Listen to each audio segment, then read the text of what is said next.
Hello everyone, today I'm going to show you how to log into iCloud email on Android. It's very simple and easy. You will just find on your Android device Google Chrome browser. Just tab. After here, just stop in the search bar. Just type iCloud.com and just go for search. After, as you can see, there's an official website of iCloud. So just tap for this sign in button.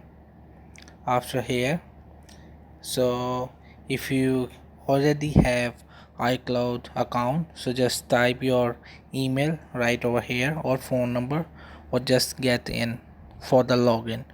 So that's the process. In this way you will just have to log in to iCloud email on Android. Hope this video helped you. Please don't forget to like and subscribe and get notified for more videos.